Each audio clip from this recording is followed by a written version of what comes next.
মমতা বন্দ্যোপাধ্যায় ওয়াকআপ বিলের বা ওয়াকআপ সংশোধনী আইনের সমর্থন করেছে এটা বলা যাবে না। কেননা পার্লামেন্টে যখন ওয়াকআপ বিল পাশ হয়েছিল, মমতা বন্দ্যোপাধ্যায়ের দল লোকসভায় এবং রাজ্যসভায় রাত জেগে বলিষ্ঠভাবে তারা বিতর্কে অংশ নিয়েছে এবং নরেন্দ্র মোদীদের আনা ওয়াকআপ সংশোধনী বিলের নামে যে কালা কানুন তার প্রতিবাদ করেছে, তার বিরোধিতা করেছে। যদিও দু একজন সাংসদ পার্লামেন্টে অনুপস্থিত ছিলেন। আপনারা শুনলে অবাক হবেন, আমাদের যখন ধর্মতলা থেকে অবস্থান এবং ধর্ণা করতে দেওয়া হবে না বলে গ্রেফতার করা হলো, নিয়ম মাফিক পার্সোনাল বন্ডে সিগনেচার করিয়ে সন্ধ্যাবেলা জামিন দেওয়া হলো না। সন্ধ্যার পরে তারা আমাদের অ্যারেস্ট বন্ডে সিগনেচার করলো কলকাতা পুলিশ, হেয়ার স্ট্রিট থানা এবং বউবাজার থানার পুলিশ এসে রাত্রে অ্যারেস্ট মেমোতে সিগনেচার করলেন। তারপরে দেখা গেল যে পরের দিন যখন আদালতে তোলা হলো ব্যাংশাল কোর্টের বিচারক জিজ্ঞাসা করলেন কলকাতা পুলিশকে, আপনারা বলছেন এরা আইন ভেঙে আন্দোলন করেছে, ওখানে কি 144 ধারা আপনারা জারি করেছিলেন? যদি 144 ধারা ধর্মতলায় জারি করা থাকে তাহলে আপনারা কাগজ দেখান যে হ্যাঁ এটা আমাদের কাগজ, 144 ধারা জারি করা আছে। কলকাতা পুলিশ কাগজ দেখাতে পারেনি, ফলে আমরা আন্দোলন করেছি, কিন্তু আমরা 144 ধারা ভঙ্গ করিনি। যতক্ষণ 144 ধারা ভঙ্গ না হয় ততক্ষণ কিন্তু কলকাতা পুলিশের অধিকার থাকে না সেখান থেকে কোনো কর্মীকে, কোনো আন্দোলনের কর্মীকে তুলে নিয়ে যাওয়া। ফলে আইন আমরা ভাঙিনি, আইন কলকাতা পুলিশ ভেঙে আমাদেরকে গ্রেপ্তার করেছে এবং জেলে পর্যন্ত নিয়ে গিয়েছে। এবং অবাক করার বিষয় যে নন বেলেবল সেকশন, জামিন অযোগ্য ধারায় তারা আমাদের বিরুদ্ধে মামলা পর্যন্ত করেছে, পরের দিন যাতে আমরা জামিন না পাই। কিন্তু আমি ধন্যবাদ জানাবো আদালতকে। আদালতের বিচারক, সম্মানীয় বিচারক জিজ্ঞাসা করেছেন যে ওরা যদি আইন সেভাবে নন বেলেবল সেকশন আপনার দেন, জামিন দিতে না চান, ওরা যদি বড় ধরনের কোনো ক্রাইম ধর্মতলায় করে থাকে তার কি ভিডিও ফুটেজ আছে আপনারা দেখান। ওরা একটা পুলিশের মাথা ফাটিয়েছে, আপনারা তার ভিডিও ফুটেজ দেখান। একটা পুলিশের গালে চড় মেরেছে, একটা পুলিশকে কি ঠেলে ফেলে দিয়েছে, একটা রেলিং ভেঙেছে আন্দোলনকারীরা, আপনারা তার ভিডিও ফুটেজ দেখান। কলকাতা পুলিশ এই বিষয়টাও কিন্তু আদালতের সামনে উপস্থাপন করতে পারেনি। এটা অত্যন্ত অন্যায় হয়েছে।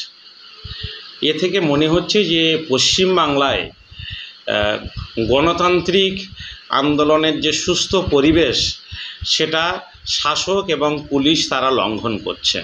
এটা কাম্য নয়। যেখানে সরকারের বিরুদ্ধে, প্রশাসনের বিরুদ্ধে যত বেশি বলিষ্ঠভাবে কথা বলা যায় সেখানে গণতন্ত্র ততটাই শক্তিশালী হয়। এটা কিন্তু গণতন্ত্র প্রিয় মানুষরা মনে করেন। আমরা কখনো রাজনীতি করি না, আমাদের রাজনৈতিক আন্দোলন নয়। এদেশের সংখ্যাগুরু সম্প্রদায়ের মানুষের যেমন সমস্যা থাকে, সংখ্যালঘু হওয়ার কারণে তাদের সমস্যাটা বেশি থাকে। সেই সংখ্যালঘু সম্প্রদায়ের মানুষের সমস্যাগুলো বোঝানোর জন্যে, সমস্যাগুলোর অরাজনৈতিকভাবে সমাধান করার জন্যে শাসকের দৃষ্টি আকর্ষণ করার চেষ্টা ধারাবাহিকভাবে চলছে।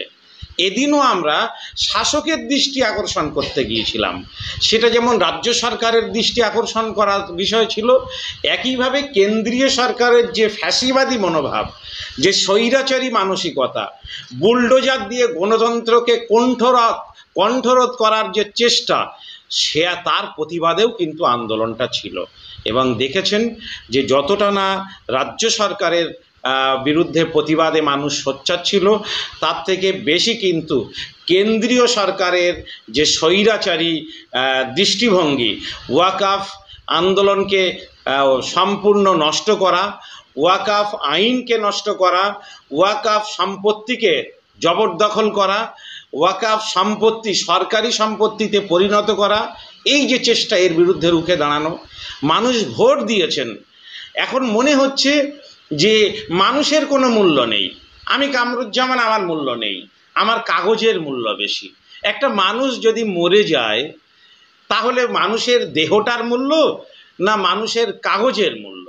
জীবন্ত মানুষের মূল্য নেই, তার জন্ম সার্টিফিকেটের মূল্য, তার ভোটার কার্ডের মূল্য, তার পাসপোর্টের মূল্য, তার বাপদাদুর জমির দলিলের মূল্য, মানুষের মূল্য নেই। এভাবে আমরা জানি যে মানুষ হচ্ছে দেশের, সমাজের, পরিবারের, এমনকি গোটা পৃথিবীর মানুষই হচ্ছে সবথেকে বেশি বড় সম্পদ। আমরা মানুষকে নিয়ে গর্ববোধ করি এই জন্যে যে পৃথিবীর মধ্যে সবথেকে বৃহত্তর গণতান্ত্রিক দেশ বর্তমানে ভারতবর্ষ। চীনের যে জনসংখ্যা, সেই জনসংখ্যা ছাড়িয়ে গেছে আমাদের ভারতবর্ষের জনসংখ্যা। ফলে কেন এইটা নিয়ে আমরা কেন গর্ববোধ করতে পারি যে কেন মানুষ একটা বড় সম্পদ, মানুষ হচ্ছে সেরা সম্পদ। কিন্তু কেন্দ্রের মোদী সরকার মনে করছে না, মানুষ সম্পদ নয়। যারা বিজেপি করে, যারা গোবর খায়, যারা গোমূত্র পান করে, তারাই যেন এই দেশের একমাত্র সম্পদ। বাকিদের কোনো মূল্য নেই। বাকিদের ধরো, বাকিদের মারো, ঘরগুলো বুলডোজার দিয়ে ভাঙো, আন্দোলন করলে জেলে ভরো, ভোটার অধিকার কেড়ে নাও, নাগরিকত্ব কেড়ে নাও, জেলখানায় ভরে দাও, এই মানসিকতা। আমরা মনে করি এর বিরুদ্ধে সবাইকে সোচ্চার হতে হবে। মমতা বন্দ্যোপাধ্যায় ওয়াকফ বিলের সমর্থন করছে, তার কারণ মমতা বন্দ্যোপাধ্যায় বলেছিলেন যে পশ্চিমবাংলায় ওয়াকফ নিয়ে গুলোগুলি করবেন না, যদি ওয়াকফ নিয়ে কেউ আন্দোলন করেন বা গুলোগুলি করেন আমার থেকে শত্রুতার কেউ হবে না। তাহলে মমতা বন্দ্যোপাধ্যায় কি প্রমাণ করে দিলেন 20 তারিখের ঘটনাকে নিয়ে? মমতা বন্দ্যোপাধ্যায় ওয়াকফ বিলের বা ওয়াকফ সংশোধনী আইনের সমর্থন করেছে এটা বলা যাবে না। কেননা পার্লামেন্টে যখন ওয়াকফ বিল পাশ হয়েছিল, মমতা বন্দ্যোপাধ্যায়ের দল লোকসভায় এবং রাজ্যসভায় রাত জেগে বলিষ্ঠভাবে তারা বিতর্কে অংশ নিয়েছে এবং নরেন্দ্র মোদীদের আনা ওয়াকফ সংশোধনী বিলের নামে যে কালা কানুন, তার প্রতিবাদ করেছে, তার বিরোধিতা করেছে। যদিও দু একজন সাংসদ পার্লামেন্টে অনুপস্থিত ছিলেন, ভোট দানে তারা বিরত ছিলেন, কিন্তু মমতা বন্দ্যোপাধ্যায়ের যে পরবর্তী নীতি, যে আইন হয়ে গিয়েছে, ফলে ওই আইনের বিরোধিতা করা যাবে না। কেউ প্রধানমন্ত্রী হয়ে গিয়েছেন বলে তার বিরোধিতা করা যাবে না, কেউ মুখ্যমন্ত্রী হয়ে গিয়েছেন বলে তার বিরোধিতা করা যাবে না, পার্লামেন্টে বিল আসছে তার বিরোধিতা করা যাবে না। দেখতে হবে একটা আইন বড় নয়, একটা দেশ বড়, একটা সংবিধান বড়। একটা প্রধানমন্ত্রী যেমন দেশের সংবিধানের কাছে দায়বদ্ধ, একটা মুখ্যমন্ত্রীও কিন্তু তেমন দেশের সরকারের কাছে, সংবিধানের কাছে দায়বদ্ধ। একটা সংগঠনও কিন্তু দেশের সংবিধানের কাছে দায়বদ্ধ। তাই মনে রাখতে হবে আমাদের দেশের যে মূল গঠনতন্ত্র, আমাদের দেশের যে মূল পবিত্র সংবিধান, তার ঊর্ধ্বে কিন্তু দেশের 130 কোটি জনগণের কেউই নই। ফলে দেশের সংবিধান মোতাবেক প্রধানমন্ত্রী চলবেন, রাষ্ট্রপতি চলবেন, বিচার ব্যবস্থা চলবে, সংবাদ মাধ্যম চলবে এবং সাধারণ মানুষ চলবে। সবাইকে চলতে হবে। আর এই দেশের গণতন্ত্রকে রক্ষা করার জন্যে পুলিশের দায়িত্ব আছে, সরকারের দায়িত্ব আছে, আদালতের দায়িত্ব আছে, বিচার ব্যবস্থার দায়িত্ব আছে, তেমন সাধারণ মানুষেরও কিন্তু দায়িত্ব আছে। রাহুল গান্ধীকে একটা সময় কালো পতাকা দেখানো হয়েছিল, সে তখন বিরোধী দলনেতা।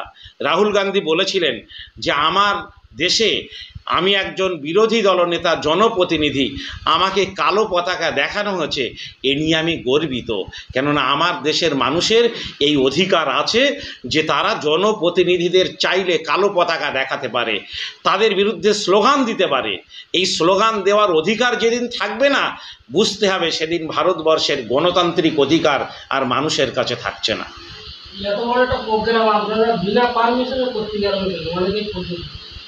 পারমিশন নেওয়ার একটা আলাদা নিয়ম থাকে। আপনারা জানেন যে বারবার পারমিশন নেওয়ার জন্যে সরকারের দ্বারস্থ হয়েছি, কিন্তু কলকাতা পুলিশ তারা মুখ্যমন্ত্রীর কথায়, ওই মুখ্যমন্ত্রী বলেছেন ওয়াকফ নিয়ে আন্দোলন করা যাবে না, তাই নিয়ে আজকের কলকাতা পুলিশ ওয়াকফ দাবিটা থাকলে একটা কর্মসূচির অনুমতি তারা কলকাতায় দিতে চাইছেন না। ধর্ণা হবে শান্তিপূর্ণ। আপনাদের মতো মিডিয়ার মানুষ সেদিন যারা ছিলেন তারা দেখেছেন, আমি কলকাতা পুলিশকে বারবার অনুরোধ করে বলেছি যে আমরা রাস্তার এক পাশে বসে ধর্ণা দেব, আমরা গাড়ি চলাচলে কোনো বাধা সৃষ্টি করব না। আমরা রাস্তায় যদি জায়গা না হয় আমরা ফুটপাতে বসে ধর্ণা দেব। এই ধর্ণা দেওয়ার অধিকার মমতা বন্দ্যোপাধ্যায়ের যেমন আছে, যেমন অভিষেক শুভেন্দু অধিকারীর আছে, তেমন কামরুজ্জামানের মতন সংখ্যালঘু অরাজনৈতিক গণতান্ত্রিক আন্দোলনের কর্মীরও কিন্তু আছে। কিন্তু ওরা সেই অধিকার ভোগ করতে পারবে। কামরুজ্জামান অরাজনৈতিক আন্দোলন করে বলে সেই অধিকার ভোগ করতে পারবে না, এটা ঠিক নয়। তাই আমরা ভেবেছিলাম যে আমরা যাব, শান্তিপূর্ণ আন্দোলন করব, এবং যে কোনো আন্দোলন করার জন্যে 48 ঘন্টা আগে পুলিশকে জানালে, যেখানে 144 থাকে না, 144 ধারা থাকে না, সেখানে আন্দোলন করা যায়।